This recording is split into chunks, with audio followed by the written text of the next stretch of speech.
ہمارے ساتھ کیسر احمد راجہ صاحب موجود ہیں. آپ سائنس غلط پڑھانا شروع کر دے بچوں کو ایوولوشن کے نام پہ وہ چیزیں کہ میرے جیسے آدمی کو آ کے ڈارون کا دفاع کرنا پڑے کہ خدا کا وعدہ ڈارون نہیں باتیں نہیں کی. مرزا انجینئر صاحب کے حوالے سے تو ان کے حوالے سے آپ کی ایک بڑی کلیئر سٹیٹمنٹ ہے کہ وہ ایک سیکولر شخصیت ہے. اس بندے کو جس بندے کے گیٹ اپ سے لے کے تعلیمات تک ایک ایک چیز قرآن و سنت سے ہے. جن کے سٹیجز سے تم لاچ ہوتے ہو انہوں نے تو اپنے بابوں کی تعلیمات دی, ان کو کبھی آیت پڑھنے کی توفیق نہیں ہوئی, حدیث پڑھنے کی توفیق نہیں ہوئی, جن کے تم فرنٹ مین بنے ہوئے ہو. قائد اعظم کی جو شخصیت ہے انہوں نے ایٹ دی اینڈ پہلے تو وہ ہندو مسلم اتحاد کے بھی حامی تھے اور وہی تصور تھا ان کا سیکولرزم والا, لیکن بعد میں انہوں نے مسلمانوں کو دھوکہ دیا.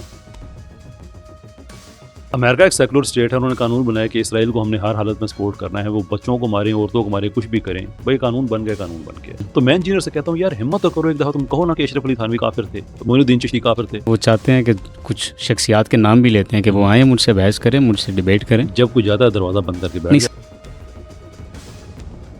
انجینئر کا مسئلہ یہ ہے کہ وہ سچ بولے, جھوٹ بولے, جو مرضی بولے, جو اس کے منہ میں آئے جا رہا ہے, اپنے خلاف ہی باتیں کیے جاتا ہے. اسے پتہ ہے ڈبیٹ میں ساری باتیں کھل جاتی ہیں, اس لیے ڈبیٹ میں اس نے نہیں جانا, جو مرضی.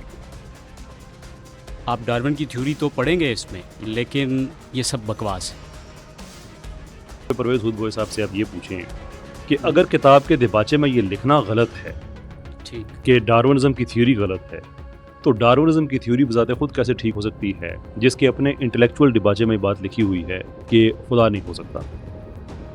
یہ تو حدیث کا نام لے کے جھوٹ بول دیتا ہے, یہ فلاں صحیح مسلم میں لکھی ہوئی ہے, صحیح بخاری لکھی نہیں ہوتی ہے سرے سے. جس تھیوری کو آپ پڑھانے سے پہلے لوگوں کے ذہن میں یہ ڈال رہے ہیں کہ اس میں خدا نہیں ہے, تو یہ انٹلیکچوئل کرٹیسزم آپ وہاں سے سٹارٹ کریں. یہاں تو ایسا نظام ہے جو پی ایچ ڈی کیا ہوا شخص جو ہے وہ بی اے فیل شخص کو جو ہے وہ ووٹ دے کر منتخب کرتا ہے. پاکستان انڈیا کی جنگ ہوئی, دوسری جنگ عظیم کے بعد کسی نے سوچا تھا کہ ایک ملک دوسرے ملک کے اتنے طیارے گرا سکتا ہے with in space of 50-60 minutes. یار ایران نے ابھی امریکہ کو جو پھینٹی لگائی ہے, سب کا یہی خیال نہیں تھا کہ امریکہ تو آگے کھا جائے گا. یہ ایکسپیکٹڈ تھا ایران کا جو نقصان, جو امریکہ کا نقصان ہوا یہ ایکسپیکٹڈ, شاید اس سے زیادہ تھا کہ ایسا نہیں ہے کہ یہ ملک ٹوٹلی سیکولر ہے.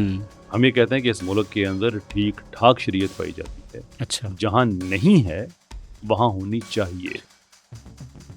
ہم پاکستان کو لے لیتے ہیں, اس کو ایک اسلامک اسٹیٹ کے طور پہ ڈکلیئر کرتے ہیں, تمام چیزیں اس میں اسلامی اصولوں کے مطابق اگر رائج ہو جاتی ہیں, تو پھر جو دیگر مذاہب سے تعلق رکھنے والے لوگ ہیں ان کی نمائندگی کیسے ہوگی؟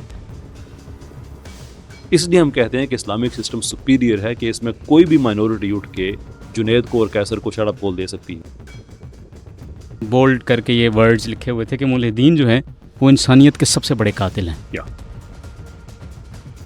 ایک طبقہ ہے جو مانتا ہے کہ مسلمانوں کے زوال کا جو سبب ہے وہ بنیادی طور پہ وہاں سے شروع ہوتا ہے, اس کی روٹ کازز جو ہیں وہ امام غزالی سے شروع ہو کر آتی ہیں. فرینکلی جھوٹ بولا اس نے امام غزالی کے بارے میں.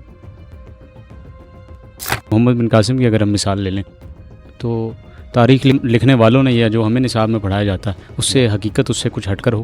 تو خلیل الرحمان قمر صاحب بڑے اچھے آدمی ہیں, شور, لیکن جب وہ کہیں گے کہ قربانی کا مطلب جانور ذبح نہیں کرنا ہے, وی ول ناٹ ایکسیپٹ اٹ. اس کا یہی مطلب ہے. یہ خلیل الرحمان قمر صاحب کا لکھا ہوا ڈرامہ نہیں ہے, یہ دین اسلام ہے. ایک ایسے شخص پہ یہ الزام کیسے لگا سکتے ہیں کہ جو شخص قرآن و سنت سے اپنی بات کو لیتا ہے, لیکن اگر وہ کہتے ہیں میری ہر بات قرآن و سنت سے ہے, تو یہ نظریہ قرآن و سنت سے ثابت ہے. غیرت سیاری جملے جو ہیں کہ غزہ پہ اٹیک کیا تو غزہ والے وہاں سے چلے جائیں, اس کا کوئی قرآن و حدیث سے تعلق نہیں ہے. ایکچولی قرآن و حدیث آپ کو اگر جو اسلامک نوشن ہے اس کے اپوزٹ ملے گا. انجینئر صاحب نے تکفیر کی آپ پہ یا کافر آپ کو کہا, جی بالکل, تو سر ان کا تو یہ دعویٰ ہے کہ میں کسی جو ہے وہ شخص کو جو کلمہ گو ہو, چاہے وہ کسی مسلک سے تعلق رکھتا ہو, میں کبھی اس کو کافر نہیں کہتا. میں اس میں سے میری تقریر اس نے ایسے کی تھی کہ اس نے مفتی تقی عثمانی, مفتی طارق مسعود, ان سب پہ الزام لگا دیا کہ تم لوگ یہ تھانوی رسول اللہ والی بات چھپاتے ہو. تھانوی رسول اللہ, چشتی رسول اللہ, یہ اختلاف کی بات نہیں ہے, یہ خط فاصل ہے اسلام اور کفر کے درمیان. آپ کا یہ جملہ ہے کہ جب بھی وہ شخص منہ کھولتا ہے تو وہ جھوٹ بولتا ہے.